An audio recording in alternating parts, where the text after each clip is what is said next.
o arrebatamento da igreja. Divisa: Jesus Cristo voltará. Pensamento: o tempo está próximo.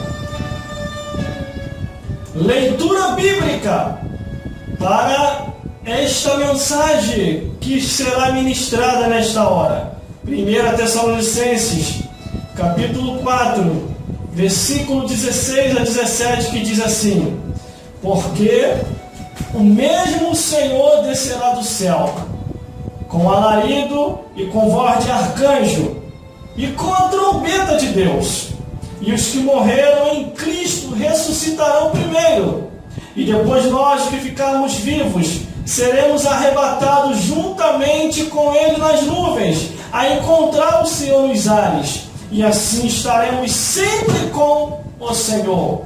João capítulo 14, no versículo 2 e 3, que diz assim: na casa de meu pai há muitas moradas. Se não fosse assim, eu vos teria dito, pois vou preparar-vos lugar. E se eu for e vos preparar lugar, virei outra vez para vós mesmos, e vos levarei para mim mesmo, para que onde eu estiver, estejais vós também. Apocalipse, capítulo 1, versículo 3. Bem-aventurado aquele que lê, e os que ouvem as palavras desta profecia, e guardam as coisas nela escritas, porque o tempo está próximo. Livro de Judas, capítulo 1, versículo 14. E destes também profetizou Enoque, o sétimo depois de Adão, dizendo: eis que é vindo o Senhor com milhares de seus santos. Glórias a Deus, glórias a Jesus e glórias ao Espírito Santo de Deus. Ao analisar a Bíblia Sagrada, a palavra de Deus, não tem como duvidar daquilo que Deus determinou através de Jesus Cristo. A Bíblia diz que a palavra de Deus, ela vem alertando homens e mulheres de todos os tempos, épocas e lugares para o plano da salvação. Antes de eu começar a argumentar e falar a revelação de Deus, eu quero deixar um recado aqui para os meus ouvintes que estão nos acompanhando sempre nesta emissora de rádio. Persevere até o fim, ouvinte. Não desista. Está muito perto a volta de Jesus Cristo. Mas bem-aventurado é você que ainda ama a palavra de Deus e está apegado a Jesus Cristo. Porque o mundo passa, a história do mundo também, mas a tua vida e a minha vida tem um endereço: paraíso ou inferno. Eu quero deixar um recado também para os internautas, para aqueles que estão nas redes sociais nessa hora. Eu quero deixar um recado para você do Face, do Instagram, do Twitter, do WhatsApp, e você que tem enviado seus vídeos para o YouTube. Uma coisa eu tenho para vos dizer: esse recado vai para os cristãos no mundo inteiro pelas redes sociais. Você sabia que você pode ser um contribuinte para a obra de Deus para ganhar alma? Ou você pode ser um atrapalhador da obra de Deus? Você sabia, pelo cálculo matemático, os feicianos, que podem agregar até 5.000 amigos? Você sabia que são 5.000 amigos para você levar para o céu? Ou 5.000 amigos que você estaria enviando ao inferno? Mas irmão, como assim? Não entendi. Vou te explicar. Porque você tem tempo para falar de Jesus e não fala.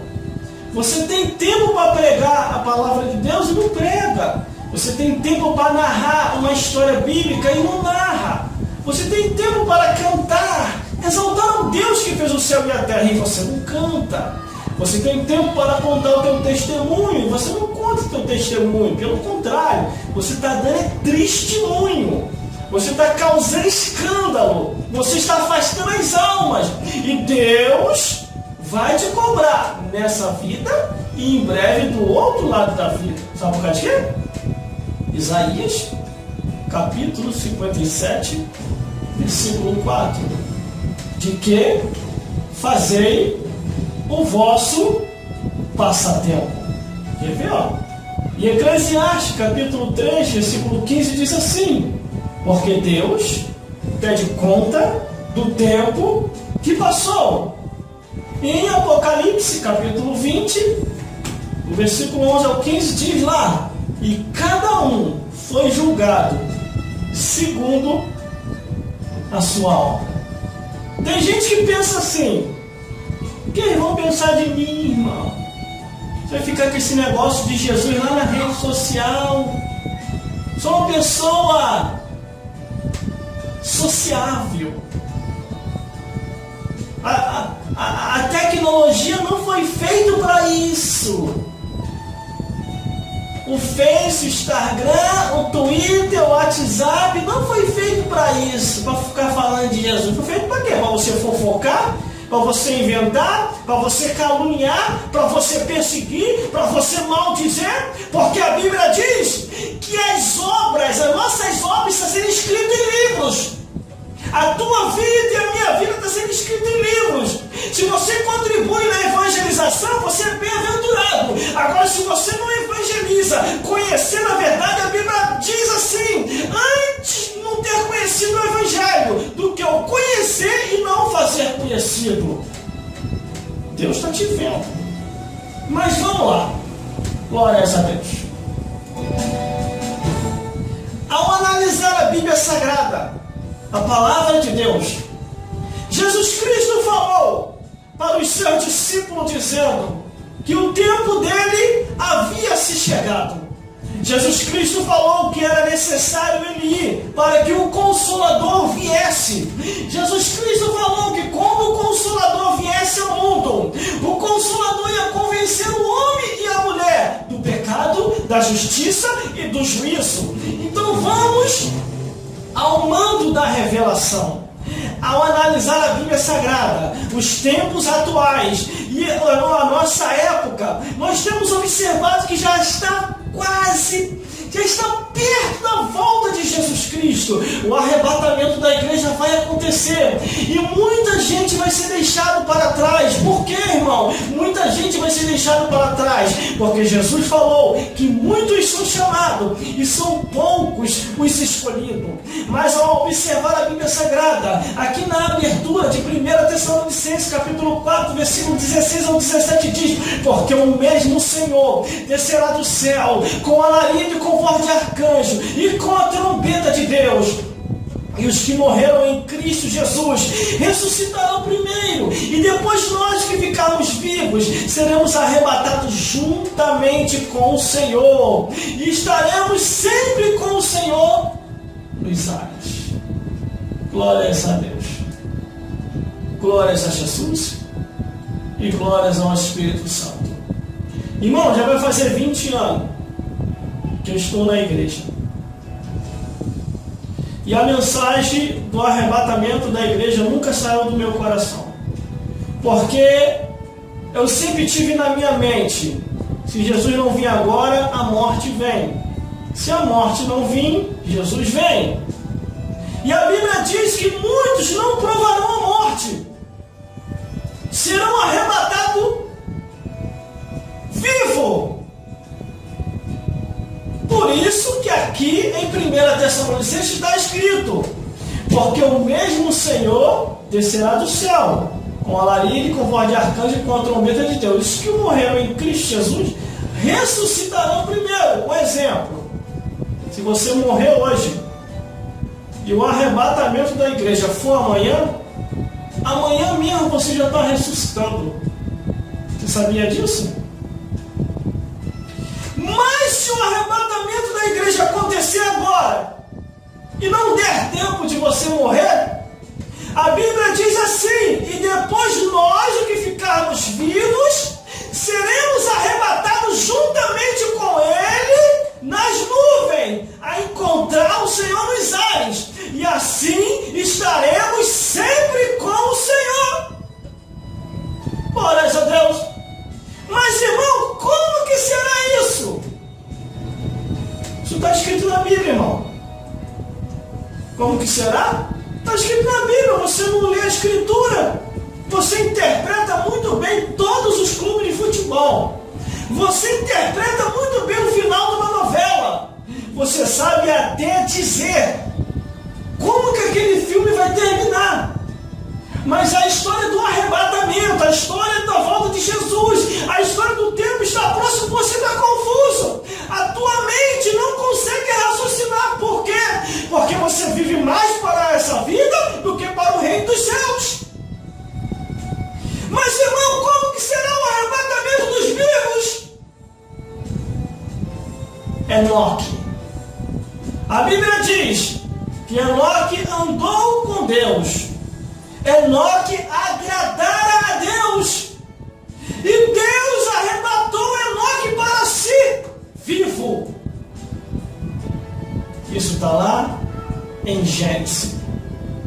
Confirmado no livro de Hebreus, na história dos heróis da fé do livro de Hebreus. Glórias a Deus.